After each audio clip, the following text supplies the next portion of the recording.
Hello बच्चों, welcome to माँ की पढ़ाई। आज हम क्लास 4 हिंदी से जो 14 नंबर का लेसन है आइजैक न्यूटन, इस लेसन का line by line explanation with शब्दार्थ के साथ देखेंगे। ओके, तो चलिए लेसन पढ़ते हैं। पाठ का नाम है आइजैक न्यूटन। तो यह एक बहुत बड़े साइंटिस्ट थे। आइजैक न्यूटन नाम के बहुत बड़े साइंटिस्ट थे। उन्होंने अलग अलग प्रकार के आविष्कार किए हैं। तो यह जो लेसन है उनके जीवन के बारे में कुछ बताता है। तो उनके जीवन के बारे में हम थोड़ा सा इस लेसन के थ्रू जान लेंगे। तो चलिए आगे पढ़ते हैं। बातों बातों में वैज्ञानिक कौन होते हैं? वैज्ञानिक यानी साइंटिस्ट। तो हु आर द साइंटिस्ट? खाली समय में आप क्या करते हो? खाली समय यानी फ्री टाइम में। What do you do in free time? बचपन में बनी आदतें मनुष्य का जीवन अच्छा या बुरा बनाती है, यानी habits formed in childhood make a persons life good और बैड। जो बचपन में हमें जो आदतें लगती है अच्छी हो या बुरी, उसके वजह से हमारा लाइफ डिसाइड होता है कि हम अच्छे इंसान बनेंगे या बुरे बनेंगे। ओके, आगे देखिए। अच्छी आदतें उसे सफलता दिलाती है, यानी अगर गुड हैबिट लग गई तो वह हमेशा सक्सेस दिलाती है, सफलता दिलाती है। Good habits bring him success. कुछ करने की ललक, दृढ़ निश्चय, लगन, परिश्रम जैसे गुण उसके रास्ते को सरल बनाते हैं। तो यहाँ पे देखिए, मनुष्य के अंदर जो कुछ गुण होते हैं, अच्छे गुण, जैसे कुछ करके दिखाने की क्षमता, मीन्स कुछ यहाँ पे कुछ ऐसी क्वालिटी दी है जैसे कि टू डू समथिंग स्पेशल, दृढ़ निश्चय यानी डिटर्मिनेशन, और परिश्रम यानी हार्ड वर्क। ऐसे जो गुण है, ऐसी जो क्वालिटी है जो जिसके अंदर होती है उसके रास्ते को सरल बना देते हैं। तो ऐसे गुण की वजह से उसको सफलता बहुत ही आसानी से मिल जाती है। बचपन में अपनाई गई अच्छी आदतों ने ही न्यूटन को महान वैज्ञानिक बनाया। तो यह जो आइजैक न्यूटन है, बचपन में उनको अच्छी आदतें लग चुकी थी, इसी वजह से उनको एक महान वैज्ञानिक बनाया, उसी आदतों की वजह से। तो good habits adopt in childhood made Newton a great scientist. तो कैसे बनाए? जो बचपन में उन्हें अच्छी आदतें लगी, उसके वजह से ही वो एक ग्रेट साइंटिस्ट बन पाए। ओके, तो चलिए उसके बारे में आगे लेसन पढ़ते हैं। तुम रोज यह अनुभव करते हो और देखते हो कि पृथ्वी प्रत्येक चीज को अपनी ओर खींचती है। रोज यानी एवरीडे, अनुभव यानी एक्सपीरियंस। देखते हो और अनुभव करते हो कि पृथ्वी यानी अर्थ, प्रत्येक चीज यानी एवरीथिंग्स अपनी ओर यानी टूवर्ड्स खींचती है यानी पुल करती है। तो every day you feel and see that the earth attract everything towards itself, towards earth. तो अर्थ यह जो है अपनी ओर सब चीजें खींचती है, यह आपने अनुभव किया होगा, देखा होगा। न्यूटन ने सबसे पहले पृथ्वी की इस शक्ति का पता लगाया। तो देखिए, इस शक्ति का अर्थ के पास यह जो शक्ति है, यह जो पावर है, इसकी खोज किसने की? तो न्यूटन ने की। Newton was the first to discover the power of the earth and, आगे देखिए, और उसे वैज्ञानिक आधार देकर गुरुत्वाकर्षण नाम दिया। गुरुत्वाकर्षण यानी क्या? गुरुत्वाकर्षण यानी ग्रेविटी। और उस पावर को, अर्थ के उस पावर को एक साइंटिफिक नेम दिया। वैज्ञानिक आधार देकर उसको एक नेम दिया। वह क्या नाम था? ग्रेविटी यानी गुरुत्वाकर्षण यानी gravity. And gave it a scientific basis name it's gravity. Okay, आगे देखिए, उन्होंने प्रकाश की गति को नापा। तो Newton measure the speed of light. प्रकाश की गति यानी स्पीड ऑफ लाइट नापा यानी मेजर किया।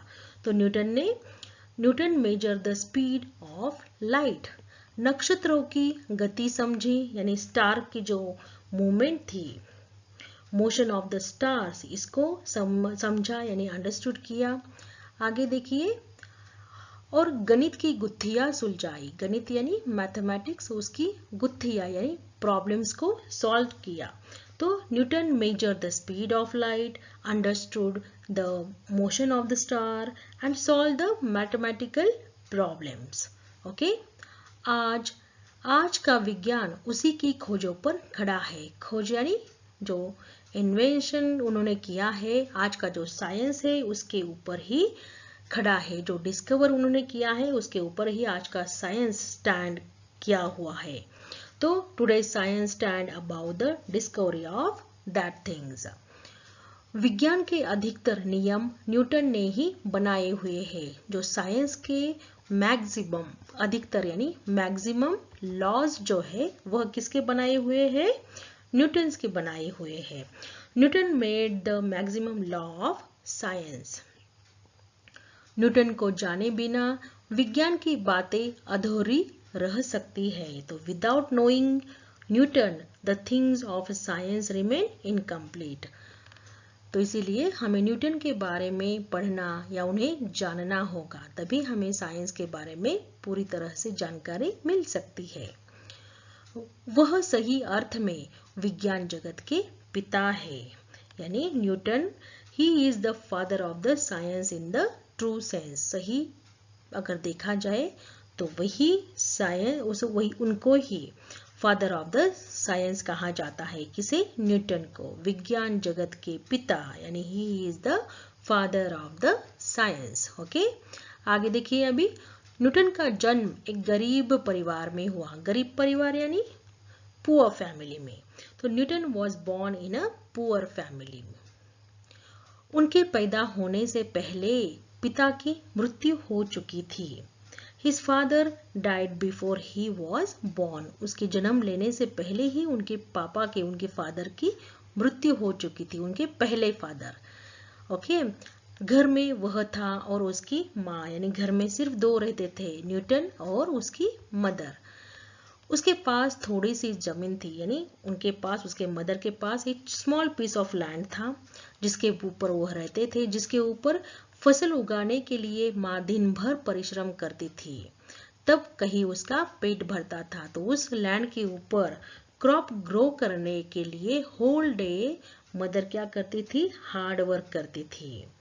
On which the mother would work hard throughout the day to grow the crops. उसके बाद ही उनको कुछ पेट भरता था, यानी पेट भरने के लिए कुछ खाने के लिए मिलता था। न्यूटन के भविष्य को ध्यान में रखते हुए, तो keeping Newton's future in the mind, उसके फ्यूचर को ध्यान में रखते हुए, भविष्य यानी फ्यूचर को ध्यान में रखते हुए, माँ ने एक पादरी से पुनः विवाह कर लिया। तो माँ ने क्या किया?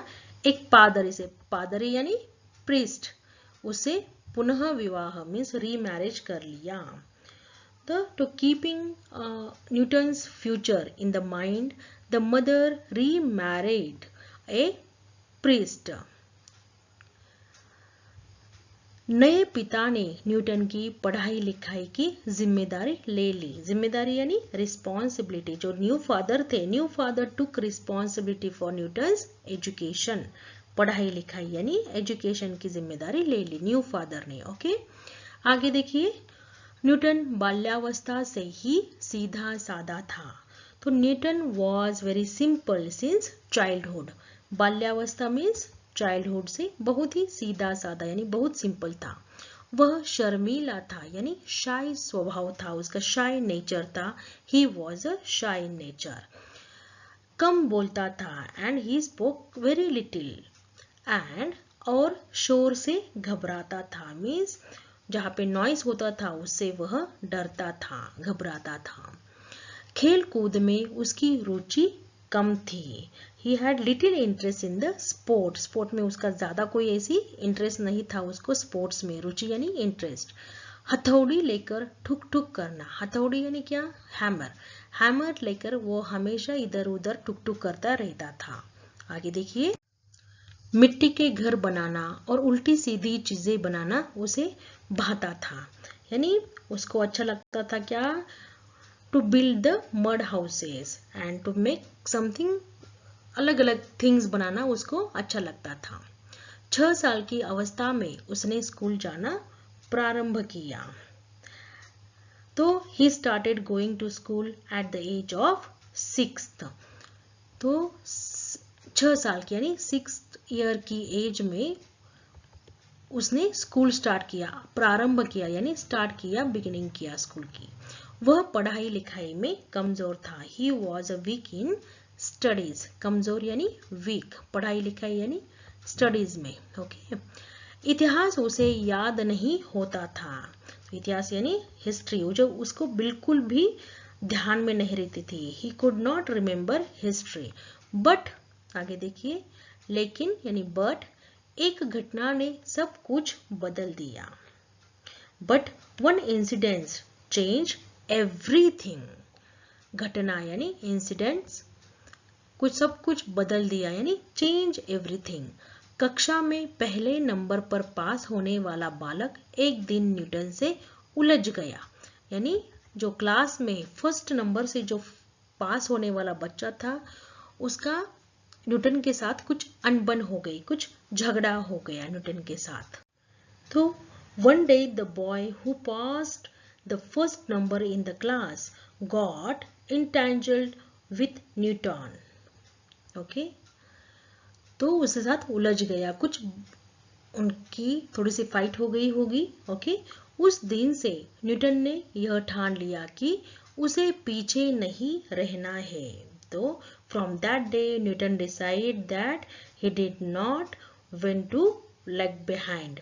वो पीछे नहीं रहेगा, वह भी अच्छा स्टडी करके आगे बढ़ेगा।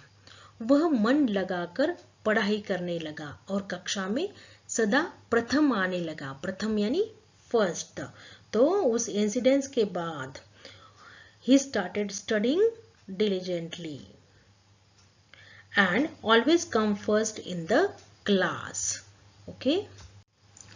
आगे देखिए, 10 साल की आयु में ही न्यूटन के पालक पिता का देहांत हो गया। तो जब न्यूटन 10 इयर्स का था, तब उसके जो न्यू फादर थे, यानी उसको जो पालने वाले जो फादर थे, उनकी मृत्यु हो गई। Newton foster father died at the age of 10। उस पर मुसीबतों का पहाड़ टूट पड़ा। तो उसके ऊपर बहुत सारे प्रॉब्लम्स आए, बहुत सारी रिस्पॉन्सिबिलिटी आई। किसके ऊपर? आइजैक न्यूटन के ऊपर। माँ फिर से खेतों में काम करने लगी। यानी उसके मदर ने फिर से again his mother started working in the field. खेत यानी फील्ड। उसे भी साथ जाना पड़ता था। तो he also had to go along with his mother. उसे पढ़ाई छोड़नी पड़ी। He had to leave his study. पढ़ाई छोड़नी पड़ी यानी स्टडी छोड़नी पड़ी। पर दिल की लगन फिर भी नहीं टूटी। लेकिन उसके दिल में जो लगन थी पढ़ने के बारे में, वह नहीं टूटी। But still his heart was not broken. जो दिल की पढ़ाई की लगन जो थी, हार्ट स्टडी की जो लगन थी, वह नहीं टूटी। उसे भी साथ जाना पड़ता था। उसे पढ़ाई छोड़नी पड़ी, पर दिल की लगन फिर भी न टूटी थी। यानी पढ़ाई के लिए जो लगन थी वह नहीं टूटी थी। सप्ताह में एक दिन उसे काम से शहर जाना पड़ता था। यानी सप्ताह यानी 1 वीक में 1 टाइम। सप्ताह यानी वीकली, एक दिन यानी वीक में 1 डे उसको काम के लिए कहाँ जाना पड़ता था? सिटी में जाना पड़ता था। had to go to city from work for 1 day a week। वह बहाने से अपनी माँ की सहेली के घर पहुंच जाता, अलमारी टटोलता और किताबें निकालकर उन्हें ध्यान से पढ़ता। तो वह कुछ न कुछ बहाना करके अपनी मदर के फ्रेंड्स के यहाँ चले जाता, फ्रेंड्स के घर चले जाता। He used to go his mother's friends house. और क्या करता वहां जाके? वह उधर जाता और अलमारी में टटोलता और किताबें निकालकर उसे ध्यान से पढ़ता।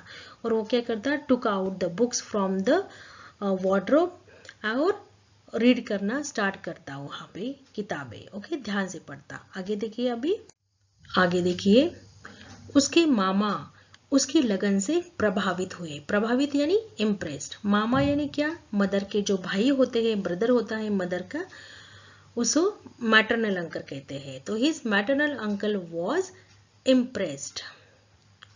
उन्होंने उसे पढ़ाने की जिम्मेदारी ले ली। तो उस अंकल ने न्यूटन को पढ़ाने की जिम्मेदारी यानी रिस्पॉन्सिबिलिटी उठा ली। He took the responsibility of teaching him. फिर खेती का काम बंद कर दिया। जो फार्म में जाके न्यूटन काम करता था उसको उन्होंने स्टॉप कर दिया। इस तरह से न्यूटन घर में ही पढ़ने लगा। तो in this way Newton started studying at home.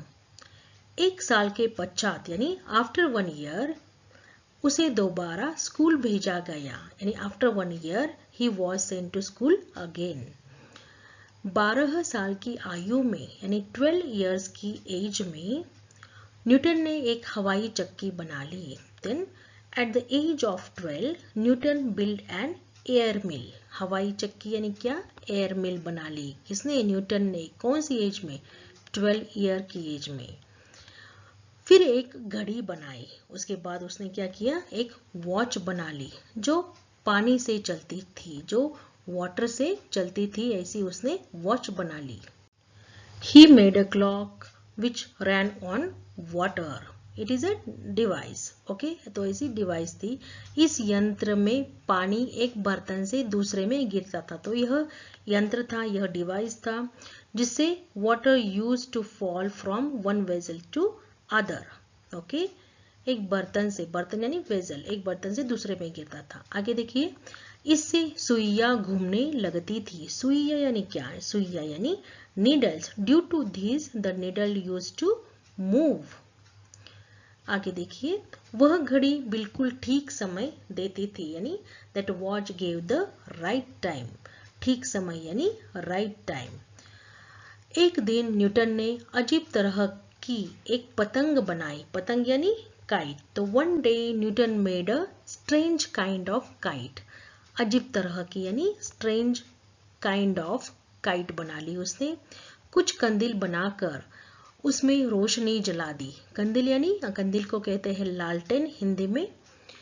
तो यह लालटेन जो होता है कंदील, पुराने जमाने में वो केरोसिन पे विलेज में लोग हर घर में जहाँ पे लाइट नहीं थी तो वहाँ पे कंदील जलाया जाता था। तो उसमें केरोसिन भरा जाता था और वह कंदील से प्रकाश मिलता था।